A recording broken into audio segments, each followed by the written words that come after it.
It starts with a simple request and somehow turns into a standoff. Many parents know the feeling. I know I certainly do. We're repeating ourselves, getting frustrated, and eventually sometimes we end up raising our voices. But this morning we're talking about how to get kids to listen without yelling. Parenting coach Kim Muench joins us with a simple 3-step approach that can be used with kids of all ages. Good morning to you, Kim.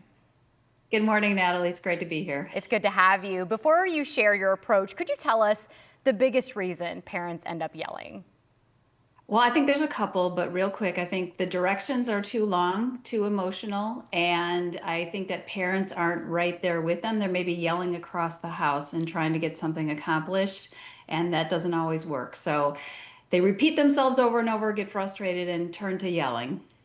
I think that makes complete sense. I hate to admit that I've been there, but I totally have. And now that we know why, tell us about your simple go-to method for getting kids to listen without having to yell.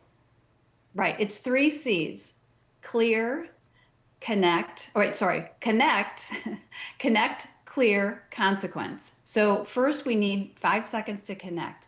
You want to be in proximity to them, you want to have eye contact, and you want to say their name.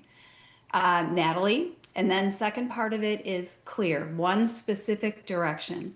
Shoes on, we're leaving. Natalie, shoes on, we're leaving. And then one warning, and you let them know that you're warning them.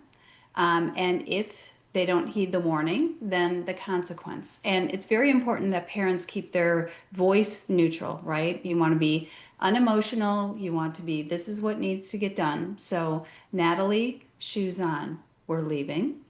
If that isn't heeded, then we're leaving in 2 minutes, shoes on, or the iPad stays at home, right? You keep it very simple, not too many words, no lectures.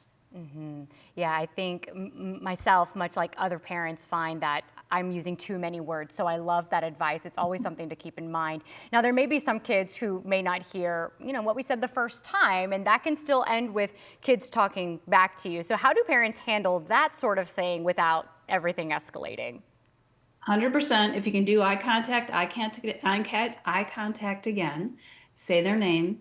Let's try that again. That wasn't respectful, right? It's the parents staying very calm in their own demeanor. That's important. And I realize I am asking a lot of busy parents when I say that.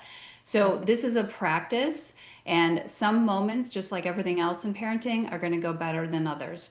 But the reality is, if the parent, let's say the parent does yell and they need to repair, in that moment. So they should say something like, sorry, let me try that again. So just like you want to demonstrate that your kids need to speak respectfully to you, if you slip up and you yell, then you need to turn it around and say, hey, that's on me.